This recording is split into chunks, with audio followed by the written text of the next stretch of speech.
अस्सलाम वालेकुम। Next video हमारी ऑडियोलम की है। मेरी थोड़ी प्रोनाउंसिएशन वीक है तो आप इसको भी चेक कर लेना। सॉरी टू से, ठीक है, तो प्लीज़। अच्छा, ऑडियोलम है, इसमें क्या होता है कि मैंने आपको थोड़ा बहुत इसका क्लेजियन में जब हमने डिस्कस किया था तो थोड़ा बहुत आपको बताया था, ठीक है। तो ऑडियोलम में भी हमारे पास नड्यूल होता है, but this is infectious nodule that develop in the eyelid, ठीक है। आईलिड की ही डिजीज़ है लेकिन इन्फेक्शियस नड्यूल है। Now how we will differentiate it from the chalazion. तो वो था बाय डेफिनेशन, तो वो था इन्फ्लेमेटरी लाइपोग्रेनुलोमा था, ठीक है। वो लाइपोग्रेनुलोमा था, but this is a simple nodule, granuloma वगैरह नहीं है। तो इन्फेक्शियस है तो मोस्ट कॉमन कॉज ना आई लिड में अगर आ जाती है ना कोई भी इन्फेक्शन है तो वो मोस्ट कॉमन कॉज जो होता है ना आई लिड में इन्फेक्शन की वो है स्टेफ ऑरियस, और it is associated with localise prevalent abscess, ठीक है। तो हमें जो क्लिनिकल जो प्रेजेंटेशन होगी ना उसमें उसकी पस भी हमें नज़र आएगी, एब्सेस होगा, ठीक है। अब इसकी दो टाइप्स होती हैं, hordeolum externum that is also called the stye and hordeolum internum, ठीक है। जो एक्सटर्नम है ना, मैंने आपको इंटीरियर पोस्टीरियर लैमिना का थोड़ा सा बताया था, तो वो बेसिकली इसी वजह से था। तो ऑडियोलम जो एक्सटर्नम होता है ना वो होता है mainly interior part of the eyelid that is mainly the interior lamina, और इंटीरियर लैमिना में कौन से ग्लैंड है, जीस एंड द मोल, तो ये उसको इन्वॉल्व करता है। और जो ऑडियोलम इंटर्नम है ना वो हमारे पास मतलब अंदर वाली साइड पे, मतलब वो पोस्टीरियर साइड पे है, तो वो हमारे पास मेनली इन्वॉल्व करता है मेबोबियन ग्लैंड्स को, ठीक है।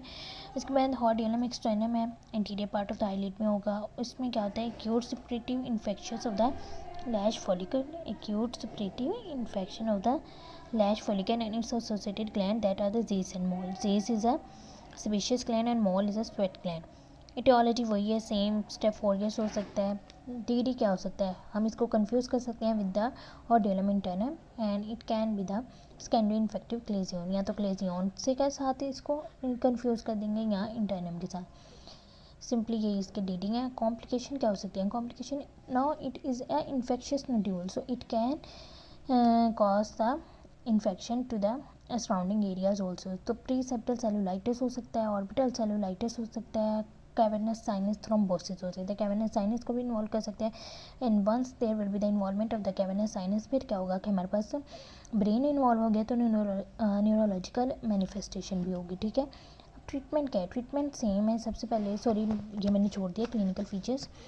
तो क्लिनिकल फीचर्स जो होते हैं ना ये थोड़ी सी देखें, अब स्वेलिंग ही है, तो स्वेलिंग हमारे पास क्लेजियन में भी थी लेकिन क्लेजियन में ये चीज़ नहीं थी। नाउ व्हाट इज़ दिस, ये पस हमें नज़र आ रही है। इंटीरियर जो लेमिना में जो ऑडियोलम है ना एक्सटर्नम है उसमें तो मेनली हमें ये पॉइंटेड टाइप पस नज़र आ जाती है। उसके सेंटर में हमारे पास बिल्कुल लैश फॉलिकल होता है, ठीक है। तो इसका ट्रीटमेंट मेनली ऐसे ही करते हैं कि लैश फॉलिकल को हम प्लग करते हैं तो जिसकी वजह से पस जो होती है वो ड्रेन हो जाती है। Y there is a pus, because it is due to the bacterial infection and we know that the staph aureus is a pus producing bacteria. तो दूसरी चीज़ क्या है कि इसमें पेन होती है। अब ये बैक्टीरिया इन्फेक्शन है, इन्फेक्शन के बाद इन्फ्लेमेशन होगी, inflammatory sign will be present. This is the most important difference from the chalazion that here there is a inflammatory sign are present. तो वो इन्फ्लेमेटरी साइन क्या है, पेन होगा, रेडनेस होगा और स्वेलिंग हुई है, एडिमा हो गया है, ठीक है। तो ये पेन होगी। उसके बाद टेंडरनेस होती है, टेंडरनेस होती है ड्यू टू द सप्रेशन, ठीक है। उसके बाद आईलिड मार्जिन, अब ये इन्फ्लेमेटरी साइन वो रेड होंगे, एडिमेटिस होंगे, point toward the lid margin with the lash, बस point toward the lid margin with the lash in its centre. और जब से ही आईलिड का मार्जिन हम वो आई लैश प्लग करेंगे जो होकर उसमें इन्वॉल्व होगी तो वो बस जो है वो इवैक्यूएट हो जाएगी। और ये हाँ ये भी इसका डिफरेंस है कि ये एक भी हो सकती हैं, सॉलिटरी लेगियन भी हो सकती हैं और मल्टीपल भी, जबकि क्लेजियन जो था वो एक ही था, ठीक है।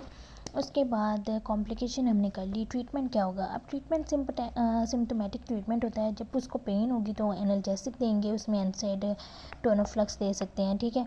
उसके बाद हमने इन्फेक्शन के स्प्रेड को कंट्रोल करना है तो सबसे पहले तो टॉपिकल एंटीबायोटिक्स और स्टीरॉइड्स वगैरह देंगे, लेकिन उसके बाद सिस्टेमिक एंटीबायोटिक्स देंगे ताकि इन्फेक्शन स्प्रेड वगैरह ना हो।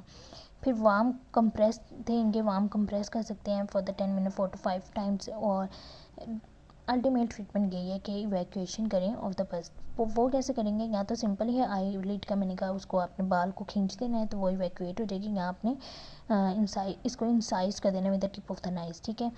अगर एसोसिएटेड, अब this is the bacterial infection so it can involve the others surrounding structure, तो फ्लेबराइटिस हो सकता है, ठीक है। तो फिर हम उसको भी ट्रीट करेंगे, सारी बातें एंटीबायोटिक्स वगैरह ही देंगे, ठीक है। तो this was all about the hordeolum externum, जिसको स्टाई कहते हैं। तो हार्डियलम इंटरनम भी कर लेते हैं, जिसमें मेनली हमारे पास इन्फेक्शन होता है मेमोबियन ग्लैंड का, और ये पोस्टीरियर पार्ट पे होता है, ठीक है। एटियोलॉजी सेम है, फीचर्स भी इसके तकरीबन सेम है, बस ये है कि टेंडरनेस इसमें मोर प्रोनाउंस्ड होती है देन इन द इंटरनम। अब ये क्यों है? क्योंकि ये मेमोबियन ग्लैंड है, और मेमोबियन ग्लैंड लार्जर पार्ट है, और दूसरी बात क्या है कि वो फाइब्रस जो हमने थिक लेयर पड़ी थी पोस्टीरियर लैमिना की, उसमें इम्बेडेड है, वो हार्ड होती है, तो टेंडरनेस ज़्यादा होगी। Tenderness in the eyelid is most where than the stye because the gland is large and embedded in the tough tarsal plate, so this is the reason for more tenderness in this hordeolum. और इसमें क्या करते हैं कि जब हम pressure apply करते हैं ना आईलिड पे, तो क्या होता है कि डक्ट में से पस जो होती है ना, मेमोबियन ग्लैंड की डक्ट में से जो पस होती है ना, वो हमारे पास बाहर को आ जाती है। उसके बाद जब हम आईलिड को जो एक्सटर्नम था हार्डियलम, वो तो हमें मार्जिन पे ही वो पस नज़र, यहाँ पे वो पस नज़र आ रही थी, मतलब पॉइंटेड सी पस था जिसके सेंटर पे लैश। अब ये इंटर्नम है, मतलब ये अंदर वाली साइड पे है, तो हमें ये इवर्ट करना पड़ेगा लिड का मार्जिन, ठीक है। तो जैसे ही हम इसको इवर्ट करेंगे तो हमें पॉइंटेड पस जो होंगे ना, yellow spot shining through the conjunctiva, ये हमें नज़र आएंगे, ठीक है। तो हमें देखने से भी पता चल जाएगा that this is not the Claisen, it is the multiple होंगे, ठीक है। तो ऐसे हमें नज़र आएंगे, ठीक है।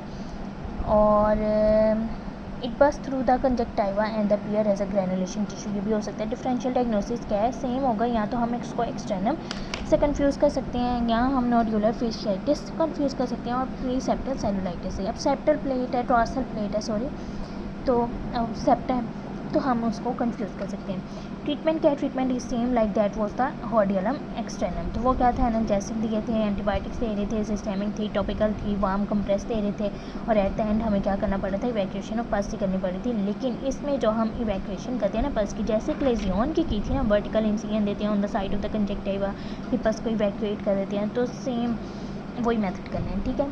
So this was all about the hordeolum. I hope so कि आप लोग को समझ आई होगी। थैंक यू, अल्लाह हाफिज़।